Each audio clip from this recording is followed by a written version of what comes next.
filled with black powder. Historically, there was a musket ball in the bottom of all of this, and it allowed it to be just one single piece. Didn't have any separate loading. You then take the cartridge up to your mouth, bite open the top, and prime the weapon. One of the things they looked for when you joined the Army was, do you have 2 teeth at least touching somewhere in your mouth? Because you don't have time to gum your way through the paper on a battlefield, or twist open the top, up to your mouth, rip open the top, prime the weapon, shut the frizzen, and then cast the musket about, taking it from the right side of your body, up and over, placing the butt of the musket on the ground. It's now on the left-hand side of your body. You can load everything into the muzzle by just dropping it in. But because it's not going to go all the way down to the bottom necessarily, you have to use your ramrod to seat everything down properly. So the button end of the ramrod goes into the barrel, forcing everything down, tap it to make sure it's down there properly. Taking the ramrod out is the next very, very, very important step to loading and firing. Because you need this to load and fire each shot, it would be not very good thing to have it shot out of your musket, although it would make an excellent weapon, shish kebabbing enemy soldiers on the other side of the battlefield. It's now awkward because we have to walk across the battlefield and in true Canadian fashion politely ask for our ramrod back from the guys we just shot at. So the British Army had their soldiers tap the ramrod to make sure it was still there. You brought it back up to your shoulder and you're ready to fire one shot. By the end of all of this training that they went through for their basic style of stuff, they were required to load and fire their musket once every 15 seconds. Which leads us into the final good thing about muskets. Their rate of fire is an astounding 3 to 4 rounds a minute. Machine guns can do 300 to 400 rounds a minute nowadays. But this is the machine gun of its day, the fastest loading and firing weapon on the battlefield, and especially in the hands of a well-trained British soldier. No one was faster at loading and firing their muskets than these guys were on the battlefields 200 years ago. But now we're going to get into the bad news about the musket. Number one, the firing mechanism is on the outside of the weapon, which means that it's open to the elements. Modern weapons have them all concealed inside to protect it from dirt and grime and things like that could get inside the working mechanism and cause it to not function. Platoon loading exercise with blank cartridge. Prime man, load. Handle, cartridge.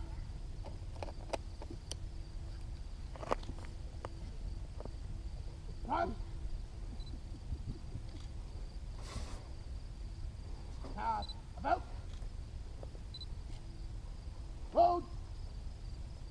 Withdraw. Rammers. Ram down. Cartridge. Return. Rammers.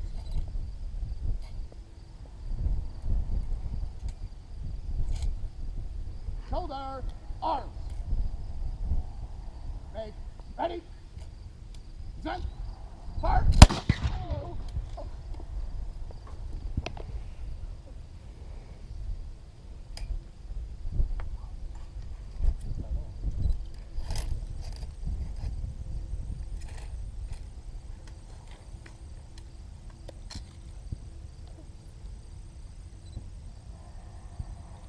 So, classic example of a misfire, known as a flash in the pan. Only my priming charge has gone off. And so I've got to clear out that front hole using my pick and then reprime and hope for the best.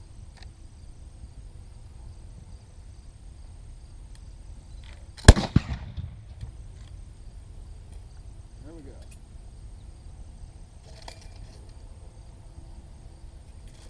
So, 2 shots out of the Brown Bess musket.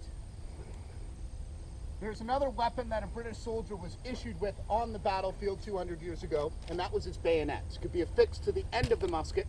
It's socketed so it will fit around the muzzle of the weapon instead of more modern style where it looks more like a knife and clicks into a lug on the side of the barrel, or the underside of the barrel. My lug for this is right on the top of my musket barrel, so it's not for aiming with, so that when I attach the bayonet, it's not going to come off if I poke or prod someone with it.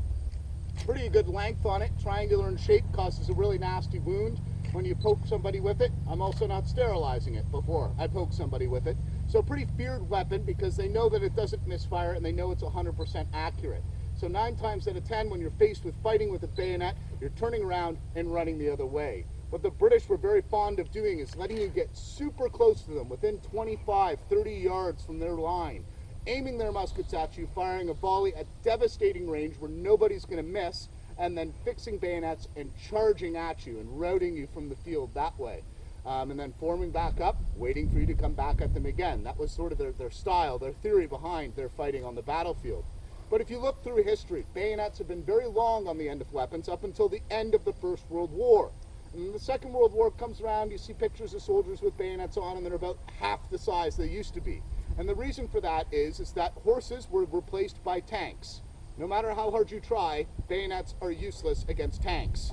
So what was going on before all of that is cavalry was a threat. You'd have people on horseback with sharp-pointed sticks or swords and lances, and they want to poke or prod you in the eye with those.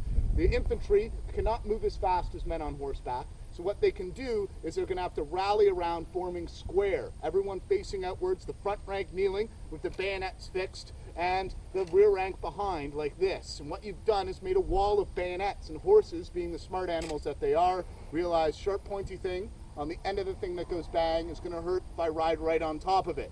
So they stay around the outsides, not allowing anybody to get close enough to use their weapons on their back, and I can load and fire with this on. So I'm relatively safe. And on that note, I will conclude the musket demonstration. Thank you very much for coming and visiting us here at Fort George. The fort will be open until 5 o'clock today. So we've got a few minutes left to go and get a look around at the buildings before the staff's on their way to start locking up. Thank you very much for coming and joining us today. Thank you.